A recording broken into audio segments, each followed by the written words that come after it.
The air inside the saloon was thick with pipe smoke, spilled whiskey, and the buzzing hush of men with secrets. Clara Mayfield crouched beneath a table, her small body pressed between a chair leg and a whiskey barrel, trying not to breathe too loud. Her knees ached from crouching, and her knuckles were white from gripping her mother's old locket. The gold had long since faded, but she rubbed it like it could summon her mother back from the grave. Her father, Jed Mayfield, slurred something near the bar. She peeked through a crack between planks. He looked worse than ever, face sunburnt, beard wild, shirt half-buttoned and stained. Since Mama died last winter, he'd changed. Used to be a good man once, folks said, a decent farrier. But now he drank the money meant for firewood and slapped Clara when she cried too loud at night. But, even for him, what he was saying now was unthinkable. Across from him sat a slick-looking man with gold rings on every finger. Clara had seen him before, passing through town in a dark wagon. Mr. Clegg, they called him. He ran the work camp somewhere up past the mining ridges. Everyone whispered he paid in coin, not questions. Nobody ever saw the kids he took again. Jed leaned in, voice thick and ugly. She's strong for her age. Can wash, carry, sew. She ain't worth nothin' to me here, just a mouth that talks too much and eats too fast. Clegg didn't flinch. You want $30 or the full 50? 50, and I don't want her back, you hear me? You do what you want with her. Clara's heart stopped. She felt the wooden floor tilt beneath her, like the whole world had gone sideways. Her own father selling her? Her? Like she was a sheep or some broken-down plow? Her stomach twisted. She wanted to scream, wanted to stand up and say, "No, you can't." But she didn't. She slid backward, as quietly as she could, her hand shaking around the locket. Her father took another drink, and Mr. Clegg pulled a pouch of coins from his coat. That was her cue. Clara darted from under the table, slipping past a drunk snoring in his chair. No one noticed her in the low light. Her boots hit the dirt outside, and she ran like the devil was behind her, like Mama's ghost was ahead calling her home. Dust kicked up behind her. Her lungs burned. She didn't know exactly where to go, just that she had to get far away. Now one name echoed in her chest louder than the fear. Boone Riker. Uncle Rancher, Mama used to call him.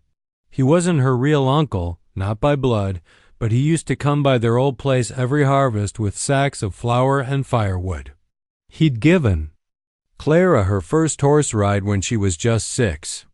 "If anything ever happens to me," Mama once said, kneeling in front of her with tears in her eyes, "you go to Boone. He's a hard man, but he's got a good heart." Clara didn't know how far Boone's ranch was now. They'd moved after Mama died, and her father never let her write letters. But she remembered the old ranch gate and the trailhead sign that read "The morning sun rose like a hammer in the sky," already baking the dusty earth by the time Clara reached the edge of town. Her small legs ached, and her stomach grumbled with each step. She had no plan beyond a single name and a half-remembered direction. Boone Riker, the rancher her mother once trusted with their lives.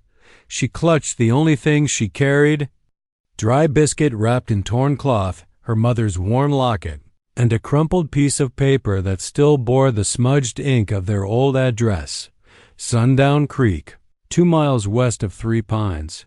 Her hand shook as she stared at the words, hoping they still meant something. The road turned from cracked boards to gravel, then to dry earth littered with thorny brush. Clara trudged along the wide path leading out of town, each step harder than the last.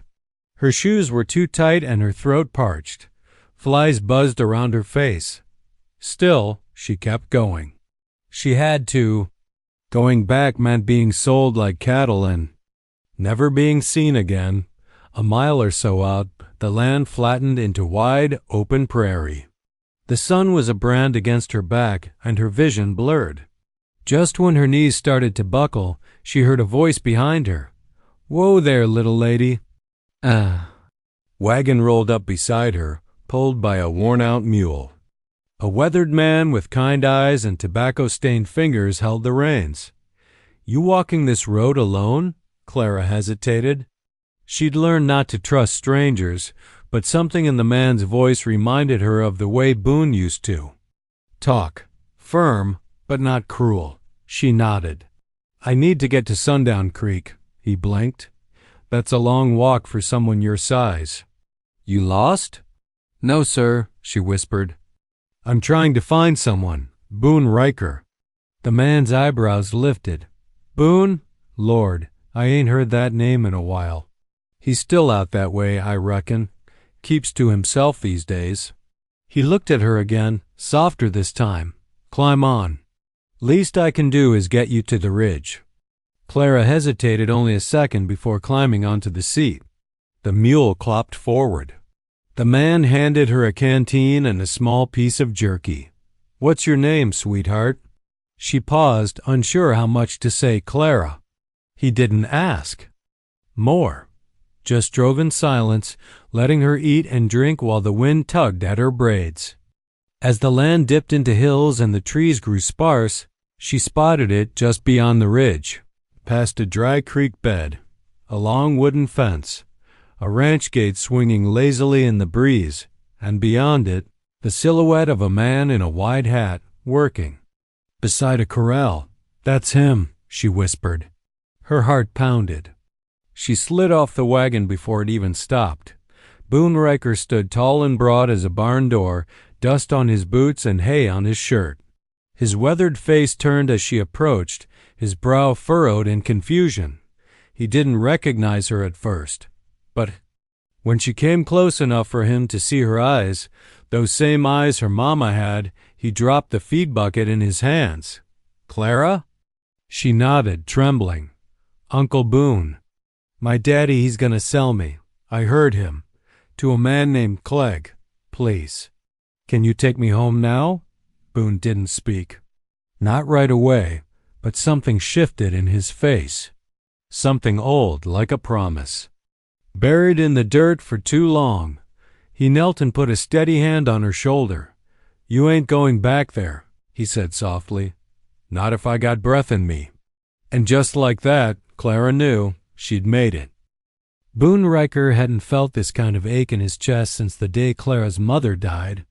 After bringing Clara inside the ranch house, he sat her down at the kitchen table, poured her a tin cup of cool well water, and watched her sip like she'd been running from wolves.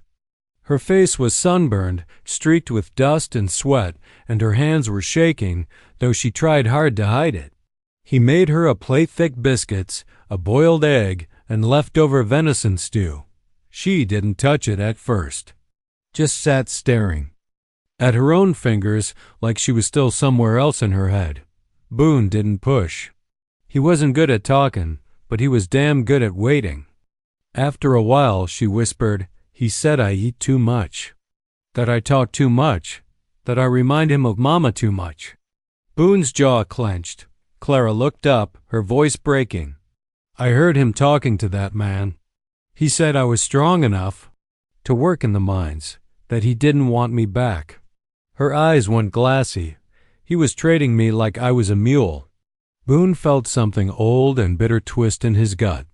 The kind of pain only a man who's seen too much can feel. He'd known Jed Mayfield was no prize after Lila died, but he never thought the man would stoop so low. Selling his daughter? To Clegg, of all people?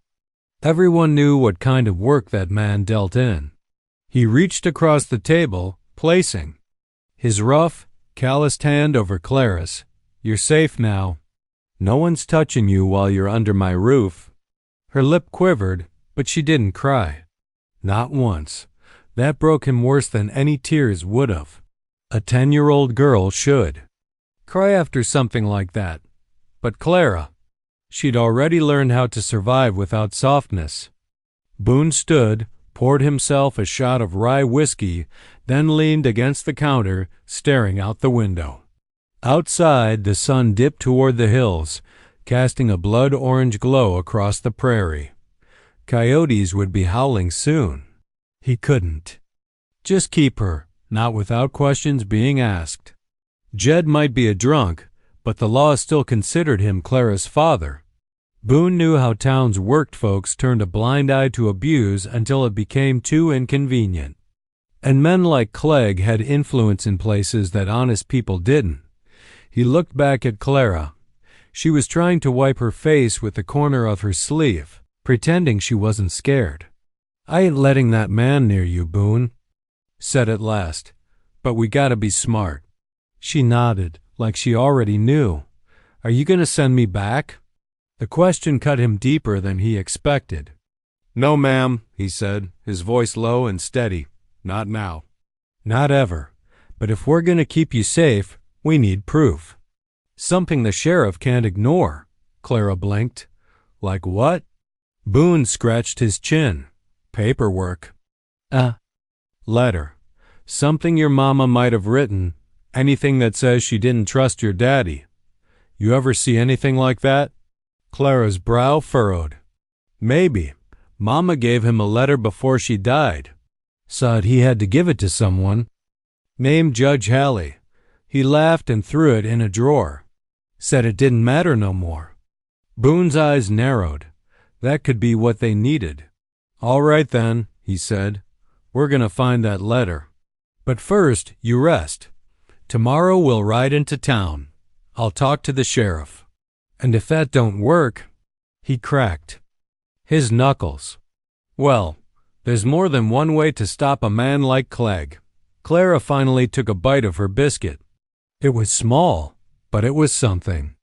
And for the first time in weeks, Boone felt like maybe, just maybe, he could still do some good in this world. "You said," the next morning. Boone saddled up his gray Mustang Ghost and helped Clara into the saddle behind him. Her arms wrapped tightly around his waist as they rode toward town, wind tugging her braids, her small fingers trembling against his belt. Boone said little on the ride, and his jaw was tight, and his eyes stayed fixed on the trail ahead, but Clara could feel the storm brewing inside him. When they reached the sheriff's office, Boone dismounted and helped Clara down. "Stay close," he said. She nodded, clutching her locket like a shield. Sheriff Doyle sat with his boots propped up on the desk, chewing a toothpick and flipping through a newspaper. He looked up slowly when Boone walked in, his face unreadable. "Well, I'll be." Boone Riker in town before noon must be important. Boone tipped his hat. "It is." He motioned for Clara to step forward. Here's Clara Mayfield. Her pa's trying to sell her to a man named Clegg. I want it stopped." Doyle raised an eyebrow and leaned forward, finally taking his feet off the desk. "You're serious?" "As a bullet," Boone said. "She overheard the deal herself. He's selling her into labor, and you know what kind of work Clegg's involved in." Doyle scratched his chin. "I ain't saying it don't sound wrong, Boone, but do you have proof?" Boone's voice hardened. "You need proof to stop a man from selling his daughter like livestock?" "I need more than a story and a scared kid. Yet's her legal guardian. Unless there's a court order or direct evidence, I can't act." The sheriff looked at Clara. "You sure about what you heard, sweetheart?" Clara nodded, eyes wide. "He said I was strong enough to carry buckets, wash linens. He told Mr. Clegg I talk too much and eat too much. Then he asked for $50. Sheriff Doyle sighed and rubbed his forehead. "Look, even if he's a sorry excuse for a father, the law's the law. Unless you find something solid, papers, witnesses, anything, I got my hands tied." Boone cursed under his breath and walked out, fists clenched, Clara trailing behind. Outside, the sun had risen high and hot, baking the dirt road into cracked plates. Boone turned to Clara. "We're not done yet. I got one more person to talk to." They walked toward the small schoolhouse on the edge of town. Miss Jolene was packing away books when they arrived. Her sharp eyes softened the moment she saw Clara. "Lord above. Clara Mayfield, you all right, honey?" Clara stepped forward, her voice tiny. "I came to Uncle Boone's. Daddy was gonna sell me. Miss Jolene's face turned pale. I knew something was wrong. She'd come to school bruised. Once she showed up with no shoes. I asked Jed, but he just said she was clumsy. Boone folded his arms. Would you be willing to speak to the sheriff? She nodded without hesitation. Of course I will. Someone has to speak for her. Boone gave a small nod. We're also looking for a letter her mama left, one Jed never turned in. Might be the one thing that saves her. Miss Jolene looked at Clara with fierce determination. Then, let's find it, and if the law still won't help, we'll make the whole town listen. Boone turned toward his horse, fire burning in his gut. If they think they're tacking her back, they best be ready for a fight. Because Boone, Riker had lived alone for years, but now he had something worth protecting. Night fell hard on the prairie, and with it came the stench of trouble. Boone sat on his front porch sharpening his knife by lantern light while Clara slept inside, curled beneath a quilt that once belonged to her mother. The stars above blinked, cold and distant, but Boone's mind was hot with worry.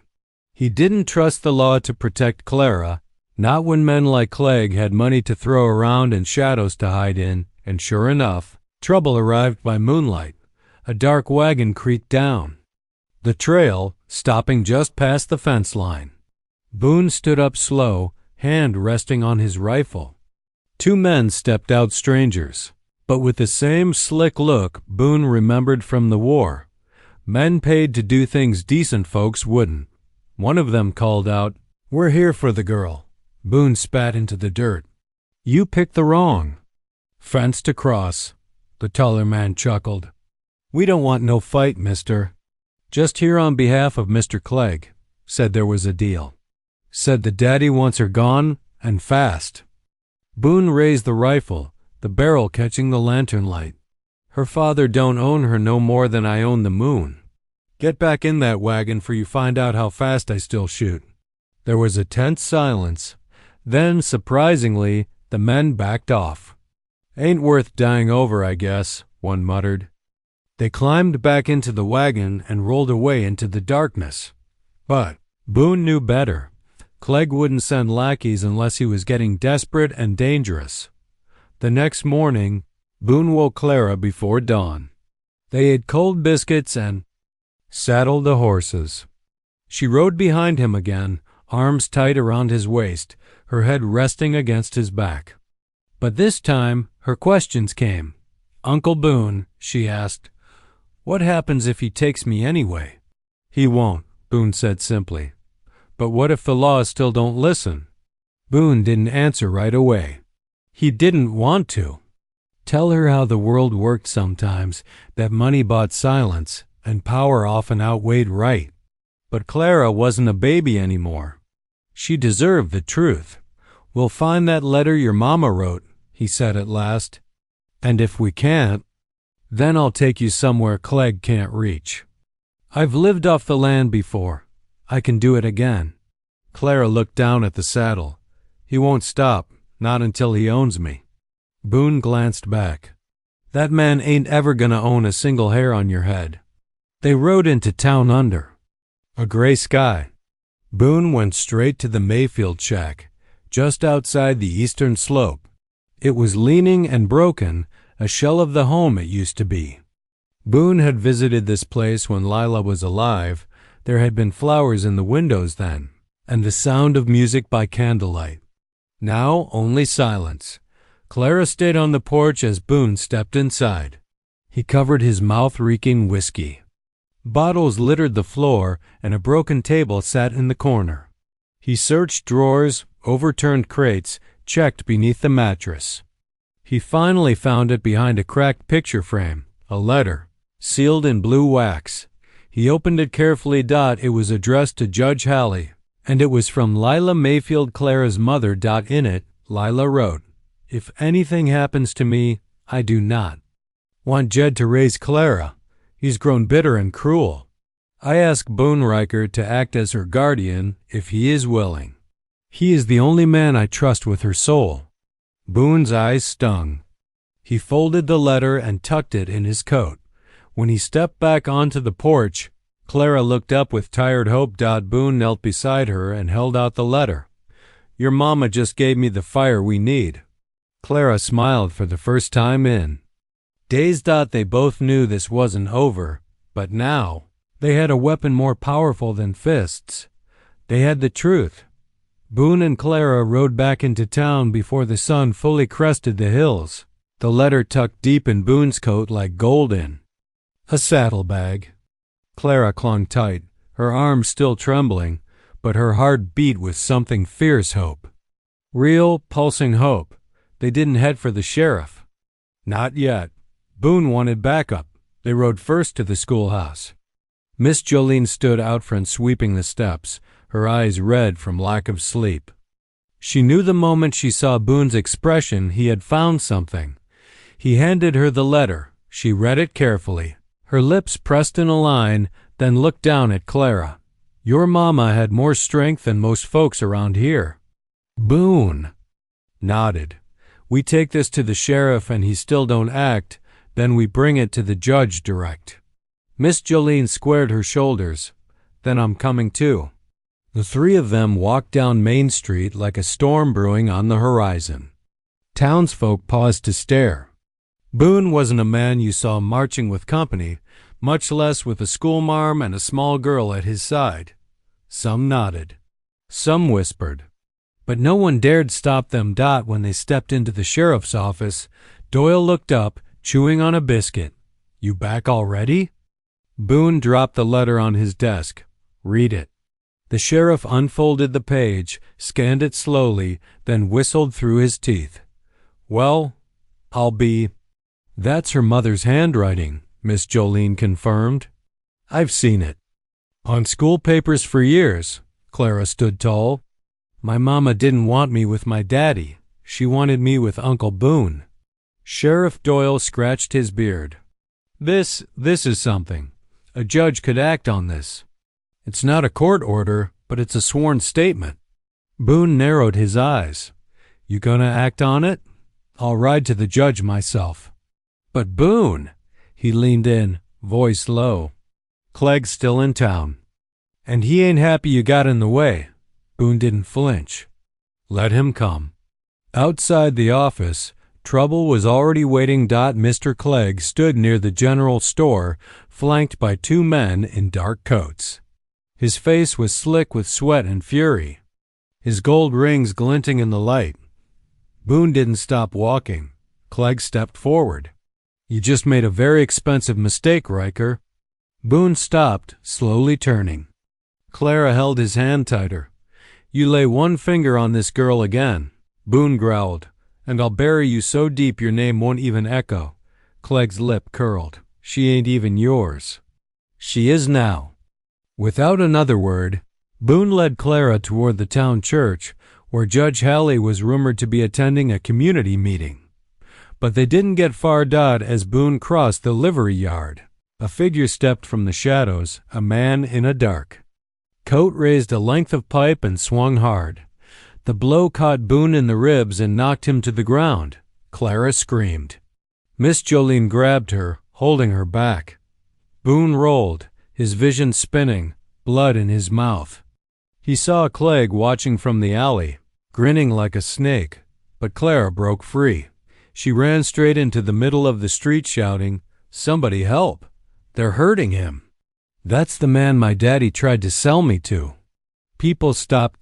Doors opened. Voices murmured. Then a woman stepped forward, Mrs. Clemens from the bakery. Then the blacksmith. Then old Eli, the Civil War vet. A crowd gathered fast. Clara stood at the center, tears streaking her face, holding up the letter. "My mama said I was supposed to be with Mr. Boone, not my daddy. Not Mr. Clegg.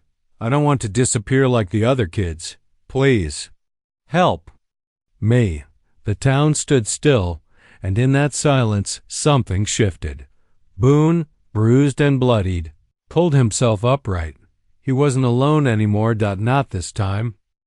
The silence in the center of town stretched long and tense, like the breath before a thunderclap. Clara stood alone, trembling in the street, her small fists gripping the letter her mother wrote. Her voice had cracked as she begged the townsfolk to listen, but now, even in her fear, her words hung in the air with weight no man could ignore. Boone staggered upright, one arm wrapped around his ribs, blood trickling from a cut above his eyebrow. His vision swam, but his gaze locked on. Clara unmoving, unshaken. That little girl had just done what grown men hadn't dared in years: expose Clegg's filth in broad daylight. Clegg sneered from the shadows, but even he saw the change happening in real time.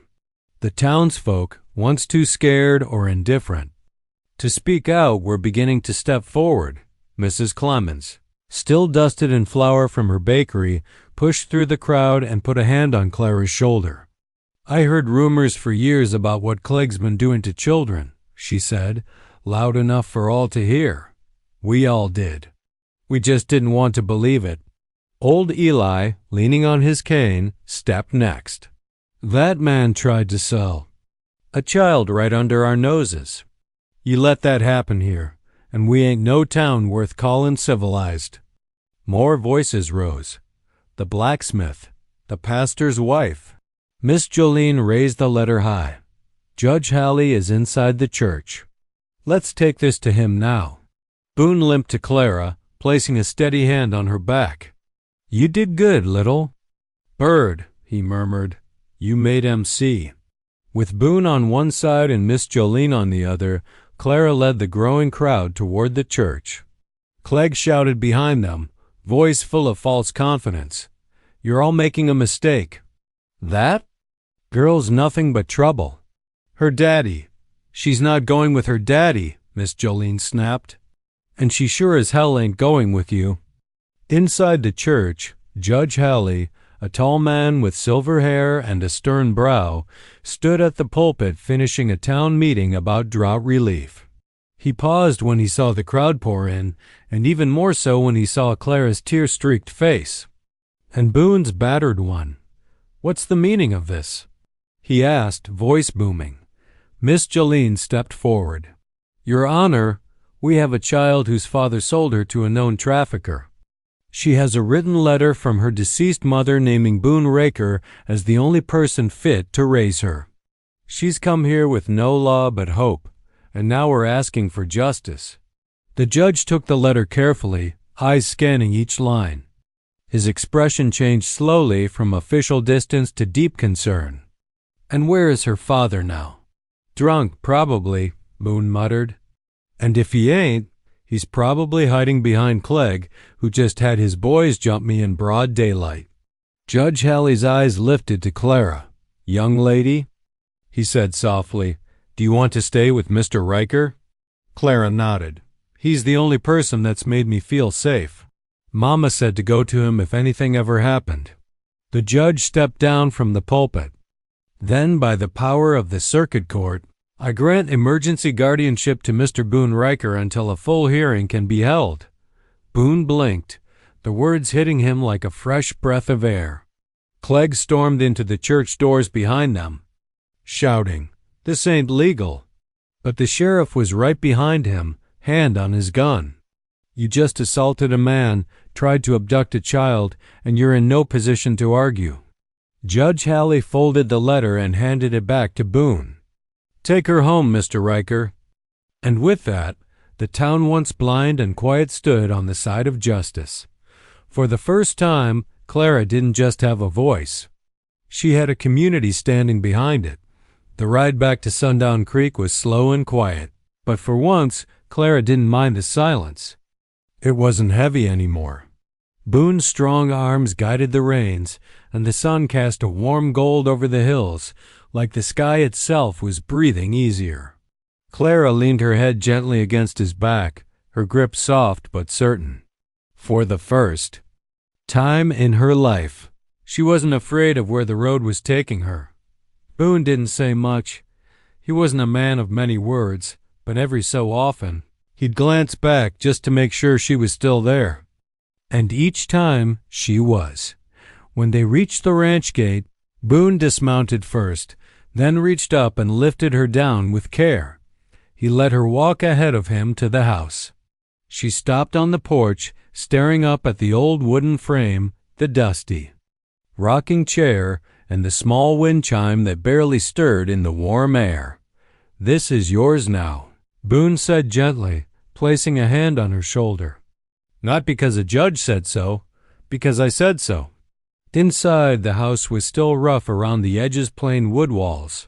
A fireplace that needed cleaning, but to Clara, it was beautiful, safe, hers. Boone had cleared out the old storage room and built a bed frame with his own hands.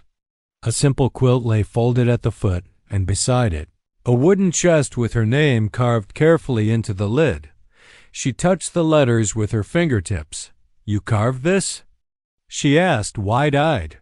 "Started it a few days ago," Boone admitted, rubbing his neck. "Didn't know how it'd turn out, but figured, if you stayed, you'd need something that had your name on it. Something real." Clara looked at him for a long moment. Then she ran across the room and hugged him tight around the waist. Boone froze surprised, but then wrapped his arms around her like a man gripping something precious for the first time in years. That night, Clara helped him make supper. They sat at the table together, passing the cornbread, and he showed her how to properly gut a trout for frying. They didn't talk much about the trial ahead or the court hearing still to come, because in both their hearts it already felt settled. After dinner, Boone brought down a box from the attic. Inside were her mama's things letters, uppressed.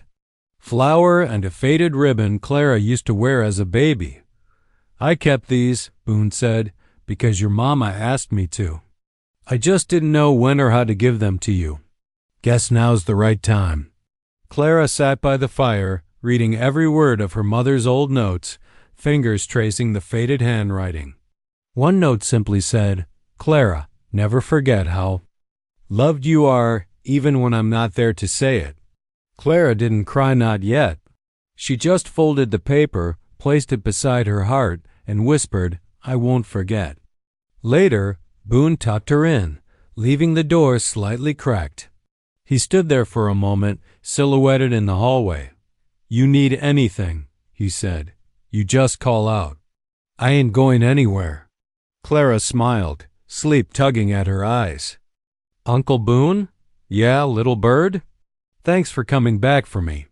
Boone walked in and sat at the edge of her bed. He reached out and brushed a strand of hair behind her ear, gentle, like handling glass. "You came back for yourself," he said. "I just held the door open." As he left the room, Clara curled beneath the quilt and closed her eyes, the locket warm against her chest. The ranch creaked and settled around her, alive with the peace of safety and the promise of something better. She wasn't someone's burden anymore. She was someone's child.